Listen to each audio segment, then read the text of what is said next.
request Mr. Tarun Bhascker to come and speak a few words. Firstly, thank you for inviting me. It's an honor, such an honor to be here. So the only book I had to read in school was a book called Angels and Demons. Very bad. Maybe probably because I read that to just be cool in class because everybody was reading a book. Otherwise, I didn't even read my textbook straight. But nevertheless, I had read a lot of material regarding screenwriting and story writing. And one little thing is, I always was fascinated. Sometimes when I'm cluttered with a lot of ideas and I can't write, generally when you're writing for film also you have a lot of writer's block. The scariest nightmare is staring at a blank page and not knowing what to write.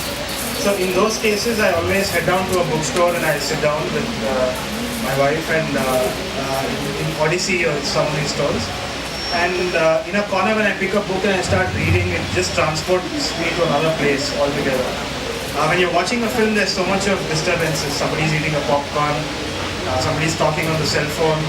You can't understand what the hell is happening. But when it's a book, it's a completely different experience because you get to dwell in it. You get to understand the certain nuances of the world that the author has created for you. So I think it's a very more elated experience than filmmaking itself. Always enjoyed it more than movies. And the most memorable things for me is I used to go to Chennai in the train with my mom to visit my grandfather. So I remember reading a lot of storybooks that my mom used to get, and it's very nostalgic for me to actually sit down for this book reading because it transported me back to that place. And it's such an honor because there's so many personalities out there still. I mean, doctors and so many educated people in front of me.